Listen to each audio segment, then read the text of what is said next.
Israeli लोग जब 40 साल के लिए सफ़र कर रहे थे तो उनकी अगुवाई करने के लिए एक धुएं का बादल था, जो दिन में वो छाया का काम करता था और रात में वही बादल आग का खंभा बन जाया करता था।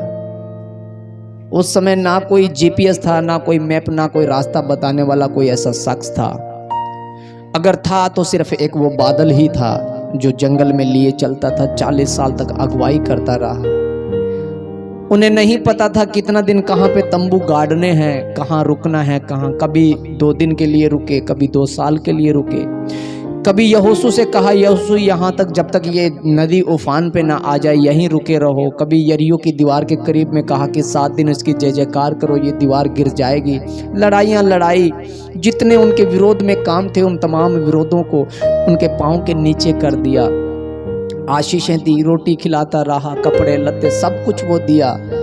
लेकिन परमेश्वर का वचन कहता है फिर भी वो कहा कि ये एक भी मेरे विश्राम दिन में प्रवेश करने नहीं पाएंगे। और ऐसा हुआ भी, एक भी नहीं गया उस जगह पे। वो तो इस संसारिक बातें थी, लेकिन ऐसा ही हमारे आत्मिक जीवन में भी तो लागू होता है। वो पुराने नियम की तमाम घटनाएं, पुराने नियम के अंदर बीती हुई तमाम बातें आने वाले आत्मिक जीवन की परछाई है। हालेलुया। प्रतिमात्मक बातें हैं वो। ऐसा एक अदृश्य जीवन है जिस राज्य में आज हम रहते हैं। वो एक संसारिक राज्य है, लेकिन एक अदृश्य राज्य है जिसको हम देख नहीं सकते पर हमारे भीतर है। वो परमेश्वर का राज्य है जिसके हम मिरास हैं, जिसके हम बेटे और बेटियां हैं। आज इस देह में रहते हुए परमेश्वर के राज्य के मिरास हैं हम। वो ही जो उसकी आज्ञा का पालन करता है, वो ही जो प्रार्थना का जीवन रखता है, जो प्रार्थना का जीवन रखता है, जो उसे सम्मुख जानता है। ये मत सोचना कि प्रार्थना का जीवन कोई नहीं रखता तो वो परमेश्वर को नहीं जानता। प्रार्थना के बहुत प्रकार है, प्रार्थना करने के बहुत तरीके हैं। एक प्रार्थना जब हम कर रहे थे अभी, एक प्रार्थना जब हम शुरुआत में कर रहे थे घुटने के बल, जब सुबह जब हम आते हैं घुटने के बल दुआ करते हैं। एक प्रार्थना जब हम अपने परिवार में करते हैं, एक प्रार्थना जब हम अकेले में करते हैं। प्रार्थना के अपने प्रकार है। जब हम इकट्ठे होकर प्रार्थना करते हैं वो शब्द नहीं होते, जब हम अकेले करते हैं तब वो शब्द नहीं होते। और प्रार्थना भी हम किस रीति से कर पा रहे हैं ये भी हमें समझना बहुत जरूरी है। क्या प्रार्थना में बोझ है? क्या हमारी प्रार्थना में दर्द है? जब हम किसी चीज को परमेश्वर के सम्मुख लेकर के आते हैं, इस बात को समझना। क्या हम शिद्दत के साथ बोलते हैं या हम रिवाज रीतियों को पूरा कर रहे हैं, या हमारी आत्मा ये कायल करती है, परेशान करती है कि मुझ में ये कमजोरी है, प्रभु तू दूर कर। क्या हमारे आंसू बहते हैं? वो लिखा है उसके वचन में, वो कहता है वह टूटे मन वाले के समीप रहता है। टूटे हृदय वाले कि वो टूटे मन और दुखी हृदय के समीप रहता है और उसकी सुनता है। हम कई बार ऐसी गलतियां करते हैं जिनका हमें ये नहीं पता कि उसका रिजल्ट क्या आता। हमारे घर में ये परेशानियां आ जाती है, कई बार ऐसा होता है। बाइबल ये कहती है कि जिसका हृदय दुखता है, जिसके आत्मा में दर्द होता है, जो दुखी होता है, जो टूटे मन से और शिद्दत के साथ जो बोलता है, वो समीप रहता है। मेरे बच्चों ने, आपके बच्चों ने आपको दुखी कर दिया, कहना नहीं माना, किसी भी कारण से, किसी भी बात से उन्होंने आपका दिल दुखाया, आपकी आत्मा बहुत रोएगी। क्योंकि बच्चों को बड़ा मुश्किल से पाला पोसा जाता है, उनकी रिक्वायरमेंट, उनकी ज़रूरतों को बड़ा मुश्किल से पूरा किया जाता है। सुबह निकलते हैं, शाम तक बच्चों के लिए दौड़ते हैं, उनकी परवरिश के लिए कि अच्छे से अच्छा मैं उन्हें वो वस्तु मुहैया करवा सकूं जो उनके जीवन की रिक्वायरमेंट है।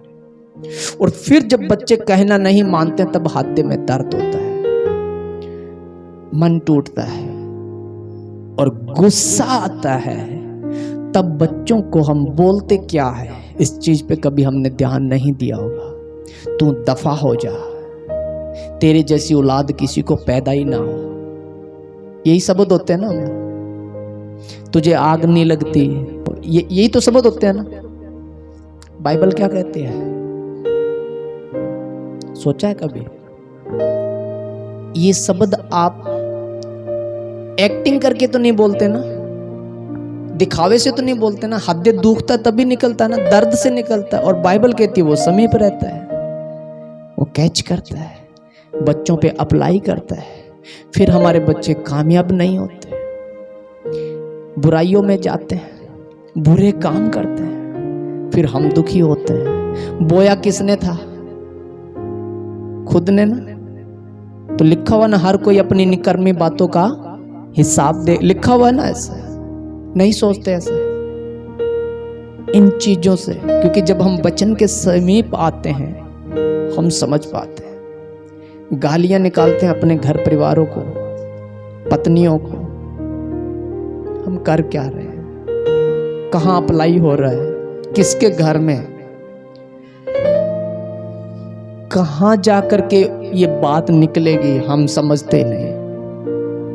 इसलिए कहता हूं, जो वचन के समीप रहता है उसका जीवन सोना बनता है। मेरे ख्याल से अगर ये बातें आज आपके समझ में आ रही, ये वचन अगर समझ में आ रहा है, तो मूर्ख ही होगा, निर्बुद्धि ही होगा जो गुस्से में अपने बच्चों को श्राप देगा। गुस्सा मुझे पता आता है, और गुस्सा करना बहुत जरूरी है। जिस व्यक्ति के अंदर गुस्सा नहीं है, यकीन मानना वो परमेश्वर के राज्य का अधिकारी भी नहीं है। लिखा हुआ वचन में,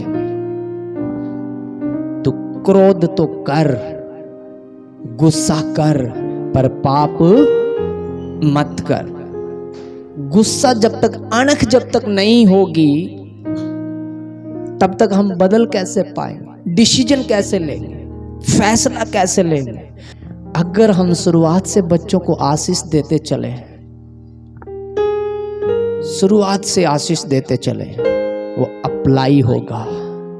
और अगर इस बात पे आपने यकीन करना है कि ये सच है, तो उत्पत्ति की किताब और उसके शायद 45 या 46 अध्याय के लगभग पढ़ लेना। जब याकूब मिस्र में जाकर के अपने 12 बेटों को बुला करके आशीष दे रहा था, उसने उस समय आशीष दी थी जिस समय उनके पास कोई जमीन नहीं थी, कोई बिजनेस नहीं था, कोई कारोबार नहीं था। उस समय याकूब जिंदा था और सबको बुला करके कहा, रूबेन तो छिछोरा है, इसने तो अपने पिता की खाट को ही लज्जित किया है। ये लेवी और सिमोन तो हत्यारे हैं, इन्होंने तो नपुंगों के कत्ले आम किया है। सबको उसने अपने अपने कर्मों के अनुसार आशीष दी और श्राप भी दिया, और उनके जीवन में वैसा अप्लाई होता चला गया। जिसको जैसा जैसा उसने बोला कि रूबेन के जीवन में ऐसा होगा, आज रूबेन का हम नाम नहीं जानते।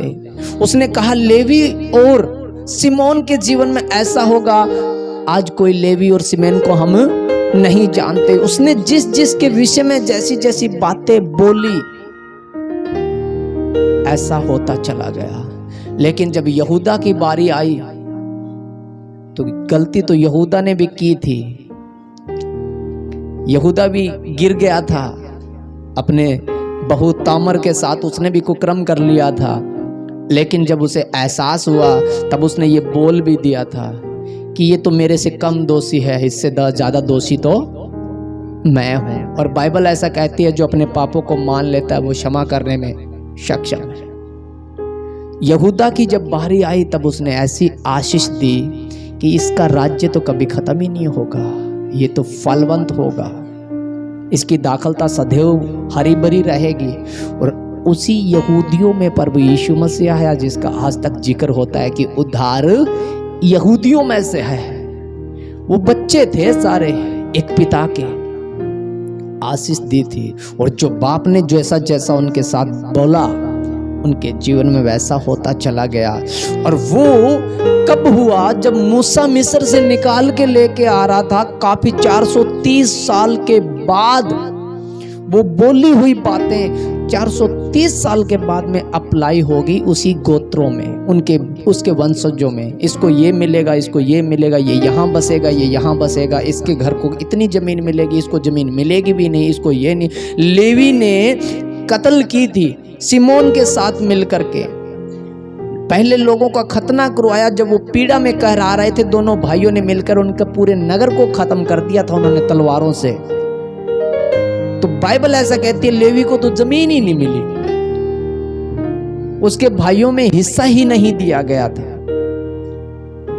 हमें इस बात को ध्यान में रखना है, हमारी जुबान प्रभाव डालती है, और खास तौर पे वो जुबान जब हमारा दिल दुखता हो, जब हमारा हृदय दुखता हो। अगर मन भारी हो जाए, आत्मा में दुखी हो, तो एक काम कर लेना, अपने भीतर जाके घुटने पे आ जाना। इस घुटने में परमेश्वर ने वो ताकत दी है, आप यकीन नहीं करोगे। हम घुटना किसी अपनी मर्जी से नहीं रखते हैं उसके सम्मुख। आप निकाल सकते हैं, भजन संहिता निकालें, भजन संहिता उसका 95 अध्याय और 6 वचन को हम देखें, वहां पे लिखा हुआ है परमेश्वर के वचन में, आओ हम झुक कर दंडवत करें, हाँ, और अपने कर्ता यहोवा के सामने घुटने टेकें। आमेन। आओ हम झुककर उसे दंडवत करें, उसके सामने हम, अपने कर्ता के सामने, जिसने हमें रचा उसके सामने हम घुटने टेकें। हम अपनी मर्जी से नहीं करते, क्योंकि उसके वचन में लिखा हुआ है। जब हम प्रार्थना करते हैं, अकेले में जाते हैं, जब घुटने टेकते हैं, मैं सुबह जब भी प्रार्थना शुरू करता हूँ, हर एक से कहते हैं ना कि हो सके तो घुटने के बल आ जाए। ये इस भजन पे जब आप देखोगे ना, 95 भजन पे, यहाँ पे ऊपर लिखा हुआ है स्तुति का गीत। जब हम स्तुति आराधना के लिए शुरुआत करते हैं तो सुबह हम कहते हैं आओ हो सके तो हम घुटने के बल आ जाएं, क्योंकि जब हम घुटने के बल आते हैं, हम अपने कर्ता के सम्मुख दंडवत करते हैं, उसे प्रणाम करते हैं, वो हमारी प्रार्थना का उत्तर देता है। एक जगह लिखा हुआ है कि तू मेरे आंसुओं का हिसाब अपनी कुप्पी में रखता है, क्या तेरे इस कुप्पी का जिक्र तेरी किताब में नहीं लिखा हुआ?